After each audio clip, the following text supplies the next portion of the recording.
Hi everybody, welcome to our Instagram session or our Insta's live session. I don't know whether we should call it a lockdown session anymore, but they've been quite popular, so I just thought I'll carry on with it.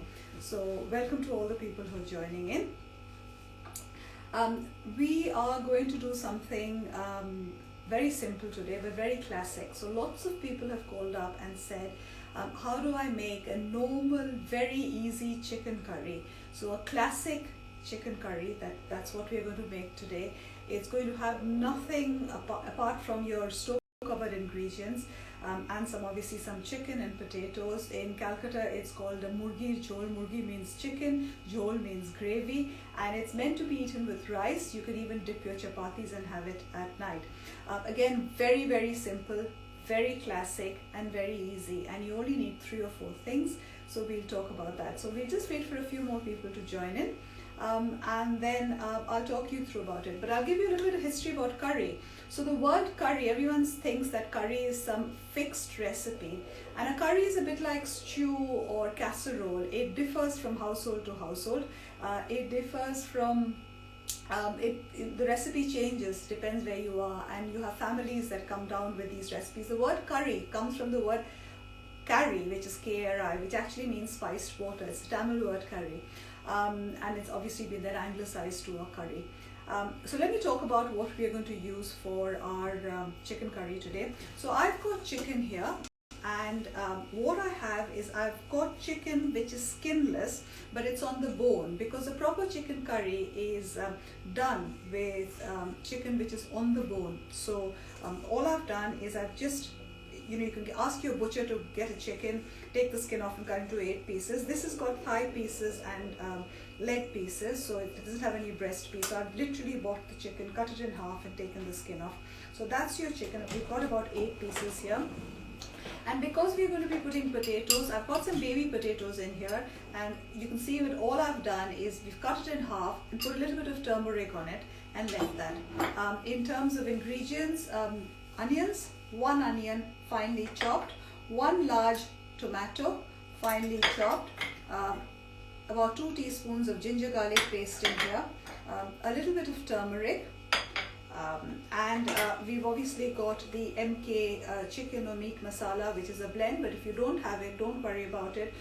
All you need to do is use a combination of cumin, coriander, garam masala, whatever you've got. Make your little spice blend, and then do that. And then this is my little magic fantastic ingredient, which is tomato ketchup, because if you have a chicken curry in Calcutta, it's got this slight bit of sugar in it, sweetness in it, but this is just tomato ketchup, little bit. So you don't want that overly sweetness, but you need that little bit of sweetness to come through, and I think that works really well. So that's pretty much it. For those who are joining in, we are making a very easy chicken curry. Chicken on the bone, skinless, potatoes, tomato, onion ginger paste, onion chopped, ginger garlic paste. I've got some fresh coriander leaves, I've got a little bit of turmeric paste, and I've got the MK chicken. So without much ado, I'm going to start. So we're going to move put our hob on, and then we are going to start with making this chicken curry. It literally takes about 15-20 minutes to cook, but let me just put that through.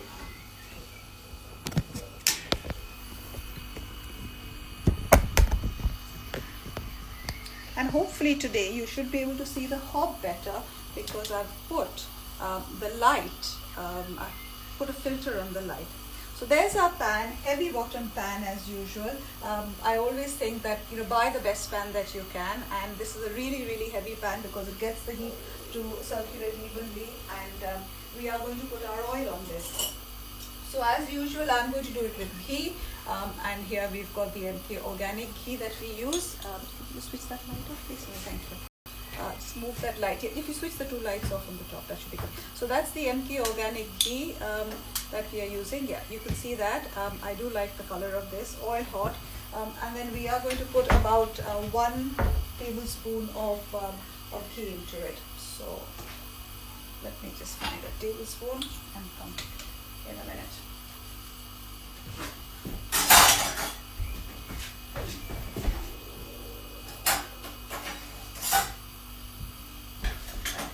Back again, pan on, oil here, and let me take out some ghee on this. So the ghee, as you know, is made from butter. It's got this lovely smoking, very high smoking point, doesn't turn into saturated fat when it's heated, which is great, and it's got this lovely nutty flavor. So about 2 tablespoons of ghee go into that, and then you wait for the ghee to melt. Now at this point you can put the onions straight away, but if you don't want to put the onions, what I'm going to put is I'm going to put a little bit of whole garam masala. So that's a bay leaf, a small piece of cinnamon or cassia bark, and then we've got 1 black cardamom, you can use green as well, and 2 pieces of clove. And I've just put that in to help flavor the oil, and this is called tempering, as you know, or chalk as we call it in India. So what it does is that it will just infuse and flavor the oil.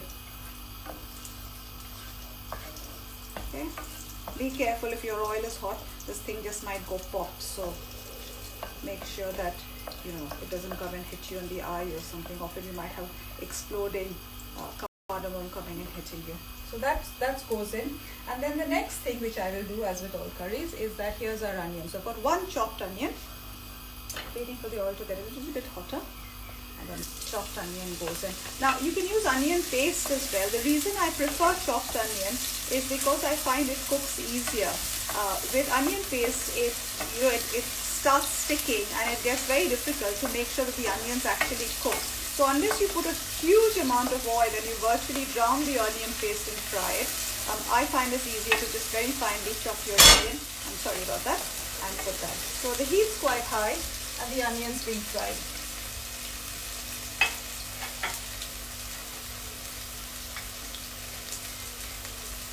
So this is where you've got to be a little bit patient, and you make sure that the onion gets transparent, sauteed.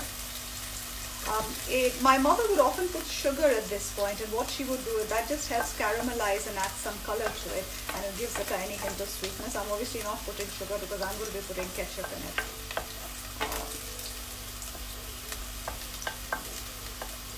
And while the onions have started getting transparent, as you can see, the next thing that I'm going to be putting in there is the ginger garlic paste. So whole spices have gone in, onions have gone in, and here's the ginger garlic paste. It's literally about 1 heaped teaspoon of ginger garlic paste. Just cover that up a bit and let the moisture start to come out. And my heat is still quite high at this point. It will just take a minute to calm down, and once that happens, I will open the thing again.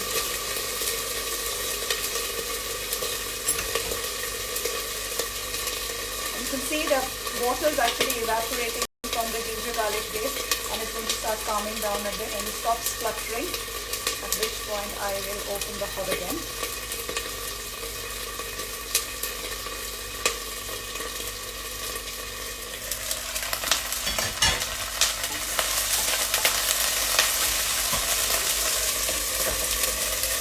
Okay.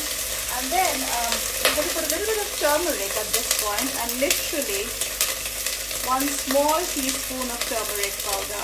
I never put too much turmeric. Most people think that you can't cook an Indian curry without turmeric, and that couldn't be further removed from the taste. You get some lovely curries which don't even have a taste of yellow in them. But this one we will. And that's the MK meat masala, which is again a mixture of cumin, coriander, mace. We've got lots of garam masala, but you don't have to use that. You can put 1 teaspoon of cumin powder and 1 teaspoon of coriander powder. Once you put the dry spices in there, you've got to be careful they don't stick. And if you find, and I'll give you, so I've got about 2 teaspoons of the spice mix going in.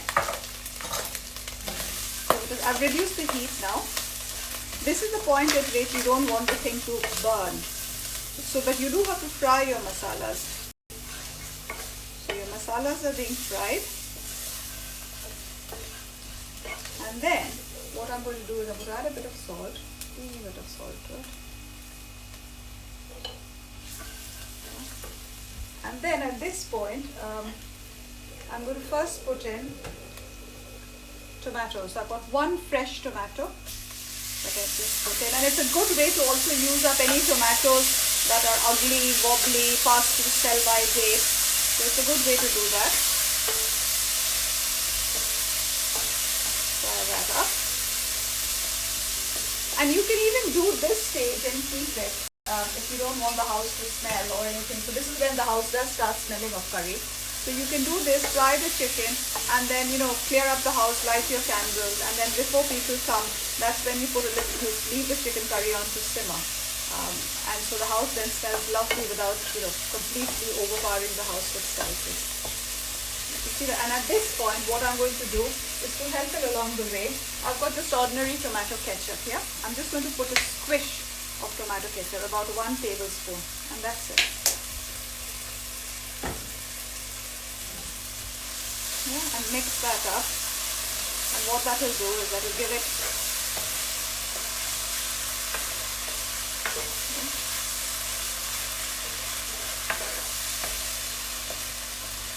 the heat's quite high now again. And then the first thing that I'm going to do is, here's my chicken. So you can see I've got 8 pieces of chicken that's left on the bone, no skin on it, and then the chicken just goes onto it. Yeah. High heat.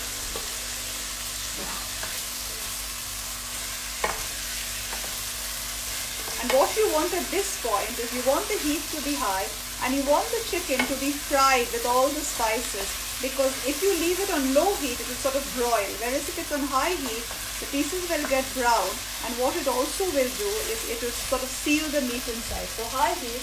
And then here's my potatoes, and this is about 4 or 5 potatoes. I'm not going to put the whole lot in. I'm going to put 5 small baby potatoes. I love baby potatoes because the nice thing about it is that nobody needs to peel them or something, and they cook very soon.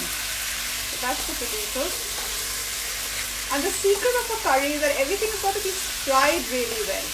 So this is when you can see the lovely color. It was nothing from tomato ketchup, tomatoes, onion, ginger. You put a little bit of salt in it. You can put green chilies if you want it hotter. And all I'm doing is on high heat, just making sure the chicken that loses its pinkness and all that lovely flavor is sealed inside, so it's moist, because you don't want the chicken to be dried out.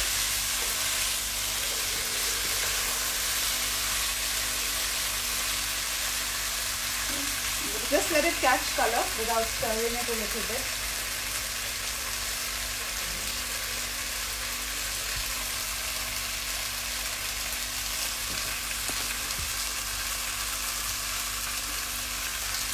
Yeah.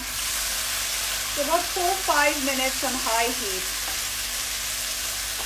And at this stage you can do other things like we've done before. You can put, if you want to spice it up a little bit, you can put in things like almond powder or coconut milk or something. I'm doing nothing because this is just a classic plain chicken curry. And you can see it's been fried a little bit. And the secret of getting the color at the end is making sure that this is fried properly, because if this is not fried, your curry is not really going to have that richness of color. Yeah. It needs to catch color, which it has. And then the last thing is I'm just going to put some water. In fact, let me get a glass so you can see how much water I'm putting. So this is a small little glass, and I'm literally going to put 1 glass, which is about half a cup of water. Let's put on. Mix it all up lovely. Okay.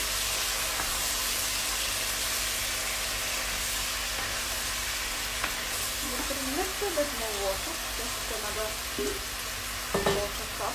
So if you're using a big cup, this is about 1 teacup full of water.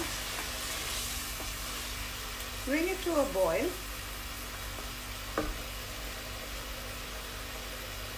Once it's come to a boil, what you need to do is to just cover it. And cover it on low heat and let it simmer for about 15 minutes or 10 minutes. So I'm going to put that in, and we're just going to let that simmer. And I'll bring the light camera back here, and we can talk at this point. I thought we'd talk a little bit about the spices that we use in curry. So my glamorous assistant hopefully has put the timer on. But in the meantime, I'll just recap what we did. So we had chicken, we had chopped onions, we had ginger garlic paste, a little bit of the MK meat masala, but if you don't do that, use cumin, coriander powder, garam masala, turmeric, water, fresh tomatoes, and a bit of tomato ketchup. And all we did, and potatoes, and all we did was fried up the heat of the oil. I put in some whole garam masala, you don't have to do that, but it gives that lovely extra bit to it. Fried up the onions, the spices like we've done for most of our lessons. Put the chicken in, fried the chicken, made the masala, put the chicken in, put the potatoes in, fried it on hot on a high heat. The secret of the curry is to make sure it's properly, otherwise your curry is going to look really pale. You saw how lovely the color was, and then all I've done is that I've just left it on, covered it, and left it to simmer. And that is going to be our curry in a hurry. You can do that. To make the actual curry is taken literally about 10 minutes, and you just let it simmer now for about 10-15 minutes till the chicken's lovely and cooked. You can decide how thick or thin you want it. If you want the gravy, if you want to have it with chapati or something, you can thicken it a little bit. But if you're going to have it with rice, just make sure that it's nice and thin. So you just have it with steamed rice, squeeze of lemon, and that's pretty much it. That's done and dusted. It also stays in the fridge for a long time, and it's, as you said, absolutely very healthy. So while that's happening, I'm going to talk a little bit about our spices that we use, and I'm going to use the spice kit because I think that's, let me talk about this spice kit. So most Indian households or South Asian households will have a masala dabba. So this is what your masala dabba. I've got a whole lot of masala dabbas here. Let me tell you what I've got in my masala dabba here. So that's my one, and if you look in that one, it's got turmeric, it's got chili, it's got cumin powder, it's got whole cumin, it's got coriander powder, cumin powder, garam masala, and I've got an Indian 5 spice which I use lots of times. So it's got things like fennel, nigella seeds, mustard seeds, and that is fabulous if you're doing a stir fry or something. Heat some oil, put that in. You can put anything from broccoli to beans, and then stir fry it, and it becomes a lovely spiced, almost like a side dish, which you don't have to have it with an Indian meal. So that's my spice fixture. We obviously have an MK spice tin, which everybody loves, and that's got in it. It's got a recipe booklet, and it's got 7 spices in it, and the 7 spices are our blend of garam masala, it's got Bombay potato masala, it's got the meat masala that I keep on using, garam masala, chili masala, onion bhaji masala, chai masala, and the latest addition, because so many people ask, is a raita masala. And for the raita masala, all you've got to do is use 1 spoon of that in 1 cup of Greek yogurt, grate some cucumber or put some mint, and that's your raita done. And the raita doesn't again have to be eaten with Indian food. You can have that as as dip your have as the salad, and you can dip it with your barbecues and everything. So it's a really nice one to have. I'm just going to check how the chicken curry is doing, and once that's done, then we will take that off, and okay, I'm just going to check on that. The chicken probably needs a little bit more time to cook, so I'm just going to let it cook a little bit more. This is one of the times when I think we need to have a before or after and show you when it's all done. But it probably takes about 10 minutes, depends on what size your chicken is cooked. Has anybody got any questions at this point? But of course this will go on to your onto the IGTV along with everybody else. And today Susie did something quite fantastic. So she's taken all the IGTV videos and she's probably going to put it on our Facebook channel. So if you've got a spice or you're buying a spice kit, all you need to do is then click on the relevant videos, and you've got 4 recipes for the meat masala, which we've been doing over the last few months. So you can have the almond chicken, or you can have the classic chicken curry, or the Bombay potatoes. You can click on the masala and you can get that. So let's give this another 10 minutes or 5 minutes. I don't think I could talk for 5 minutes more. And I shall, we can have a look at what the chicken curry looks. In the meantime, also for those of you who are local, exciting news, our chai on the patio has opened. So we have 4 lovely tables under umbrellas at the silent pool. Lovely Indian street food. You got chai, samosa, especially for the bank holiday weekend. If you're going to come for a walk, then come swing by, come and try the food and let us know what you think. Very informal. But hopefully, if you make a curry like this, coming back to this, if you come back and make a curry like this, it stays in the fridge, and I find it's quite nice if you make it on a Thursday night and Friday night. You've got something, waiting for it. In India, as I said, it's usually Sunday lunch or Saturday lunch, weekend lunch, lovely chicken curry. You have that with steamed rice, a squish of lemon or lime, and then you have your afternoon nap, and then you get up later on, about 2 hours later, and then it's time for chai and samosa. So that's the life. But hopefully this will be a recipe that is for keeps, and it's something that any of you can use at any time. It's one of those classic, readily usable chicken curries where it's got no fat, nothing about it, and you can control it, so you can make it as thin or as thick as possible. Let me just see if this is probably done. Yeah, this is looking done. I'm going to keep it slightly runny because I'm going to move this side. I'm going to move my camera here because I want you to be able to see it while we are cooking. I'm not really going to actually take it off the hob. So as you can see, the chicken's nearly done. It's coming off the bone. It's sort of simmering. It's all completely cooked. You can see it's got this lovely color. The potatoes should be cooked by now because they're only teeny tiny baby potatoes. And what I'm going to do on that, I'm not really going to take it off because I would like to leave it on for another 5-7 minutes while, and I'm not going to talk to you for that, but here we go. So we've got, I'm going to put coriander leaves on it, fresh coriander leaves on it. And that is our, while it's still simmering, that is our curry in a hurry, guys. I'm going to taste it a little bit, but you can see how lovely the color is. It's a proper rich chicken curry. It looks like we put lots of spices and lots of chilies and lots of things, but actually no, the only thing which we put on that is some ketchup and a little bit of ketchup and our whole spices. I put about a teaspoon. Taste that and see if the gravy is okay.